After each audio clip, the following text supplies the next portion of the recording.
I'm here covering the CPAC International Summit Against Human Trafficking, where leaders from around the world are coming together to share best practices and develop concrete solutions to combat this critical issue.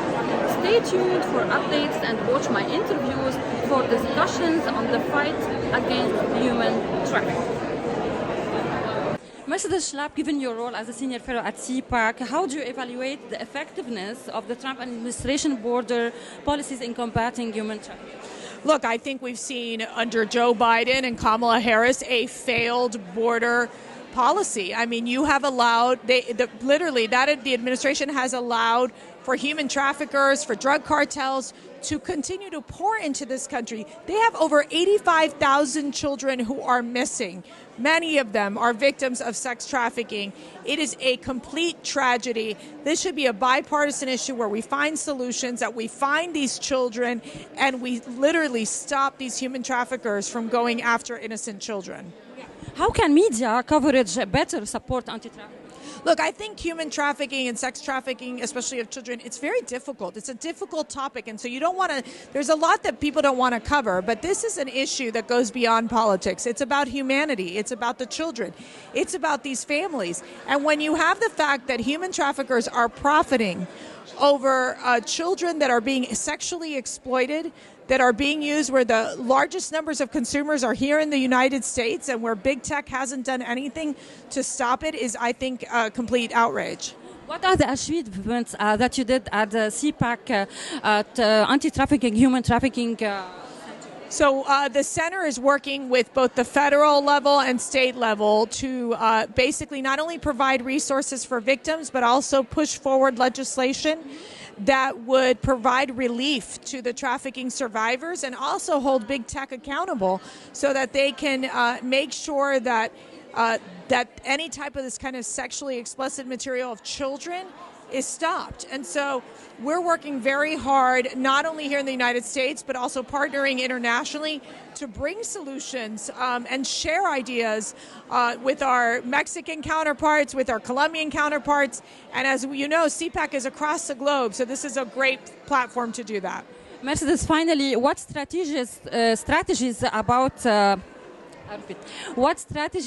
should Trump emphasize in the race against Harris to highlight his success? Yeah, well, I think President Trump is in a very strong position. We saw this following the presidential debate where he pretty much knocked out Joe Biden. He's out of the race. You see the Republican Party very united, very focused on America First policies and strengthening us here in the United States economically and from a foreign policy standpoint and from a national security standpoint, as opposed to Kamala Harris and Joe Biden. We don't even know where the president is. Apparently he's going to speak at some point tomorrow night. It is really chaotic to see what the Democrats are doing. And we know that it's been one failed policy after the other. Inflation, an open border. Americans don't feel secure here in this country. And I think that the Democrats are really trying to struggle to bring their party together, and I just don't think it's going to work. Yeah, failure in foreign policy also. Do you think that Biden will survive until November, and do you foresee Trump winning? Look, there has been so many changes that we don't really know what's going to happen from now to November. There's been talks from his brother, Frank Biden, that how much time President Biden is going to be around. I mean, it's raising so many questions, and we know that the Biden administration, the White House and the campaign, they covered up for President Biden. Kamala Harris covered up for President Biden. We all saw the videos. We all saw that President Biden was declining quickly, and now they expect us, the American people, to believe them? No way. Thank you, Mercedes Schlapp. Good luck. So much. Thanks. Frank Russo, you are most welcome on the Capitol Show. What are the biggest achievements of the CPAC Center for Combating Human Trafficking for the last year? Well, thank you so much for covering this, first of all. This is an issue that I hope appeals to everyone in this country. We're really grateful to the leadership of Congress, but also our partners in Mexico for caring about this. So in the last year alone, we've been able to operate in 15 different states and pass legislation in 5 of those states that will actually support victims, give them a second chance to actually make a difference in their lives. That means making sure they don't have criminal records, they can get a driver's license, basic things we take for granted. But we also did it up here in Capitol Hill. Yeah, that's a challenge. How do you evaluate the Trump administration regarding helping these victims? Well, I think they did a fantastic job. And the reason they did is they prioritized not just how we put their traffickers in jail, but that we make sure they have the resources to succeed. What does that mean? That means rebuilding their lives, giving them hope through faith, through jobs, through excitement. The Trump administration had one of the lowest unemployment rates in the country, and they prioritized the needs of these victims of getting them back into the community. And that's true success. How do you also evaluate the efforts that former President Trump did, considering the security at the border? Well, that is one of the biggest issues here, right? We wouldn't have victims if there wasn't such a trafficking problem at our border. We wouldn't run into these issues if we were able to actually keep the criminals out of our country. And so the Trump administration did a fantastic job of not just closing the southern border, but ensuring that those traffickers were not welcome here. If they came here, they knew what would happen. They would be prosecuted, they'd be put away, and they wouldn't be able to continue their crimes. Frank, finally, how do you foresee Trump's Harris policy on immigration? Well, we're very excited about the Trump administration's next policy. We think it would be extremely valuable to, one, obviously they're going to close the border, but two, we're going to put in a system in place that helps local law enforcement, not just federal law enforcement, put these individual traffickers away, and then we find a home for these victims. We give them a place to survive and succeed. We know the Trump administration is going to prioritize that, and CPAC's going to be there every step of the way with them. Finally, do you think Trump's going to win? We hope so. Thank you. Thank you, Frank. Thank you. John Rosamondo, good morning. How are you today? Tell us your thoughts about the CPAC summit concerning combating human trafficking. Well, I think that it's important to raise awareness of the persistence of slavery and sexual slavery in America today because the President of the United States, when he took over for Trump, when relaxed the unaccompanied minors rules that were put into place by the Trump administration to prevent children from being trafficked across state lines. Instead of coming down hard on the criminals, the Democratic Party and the Biden administration has instead chosen to say that it's a conspiracy theory and to demonize people who raise awareness. What do you think about the Trump's policies that they were supporting the victims of human trafficking? Well, I think that they were important. Because one of the things that the Democrats were saying is that the people that Trump was separating families. When the Trump administration imposed DNA testing to ensure that the people who were coming with their children were really their parents and not people posing as parents to enable the traffickers.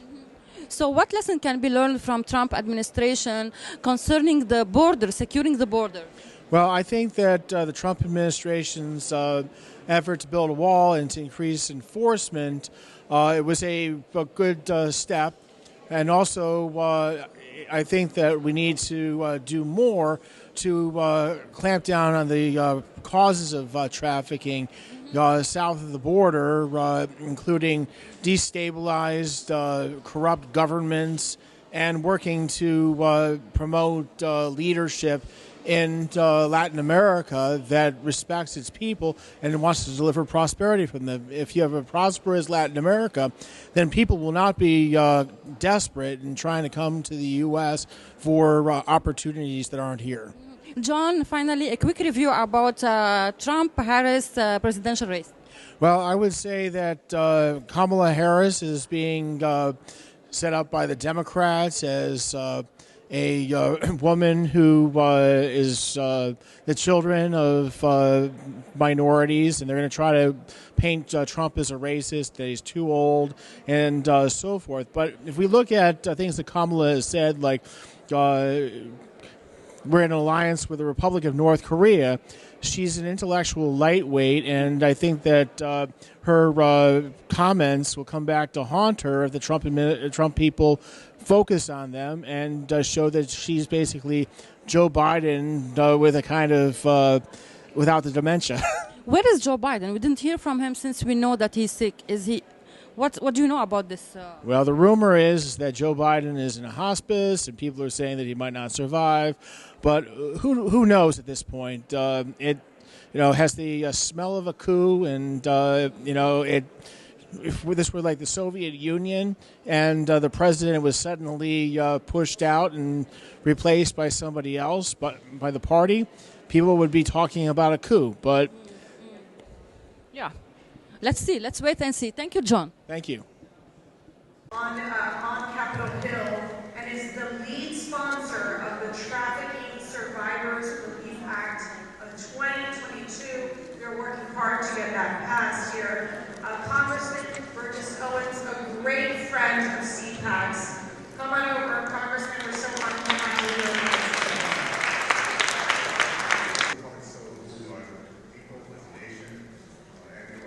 So I'm going to read some thoughts to you here that I put down. Might just cross a little bit, but thank you, everyone, for being here, for having the insight, hard to know this is a very, very important topic. Our nation was founded on the concept of all men being equal. We're compromised with faith, religion, as it would be the ultimate perfect union. It was in 1862 when President Lincoln gave us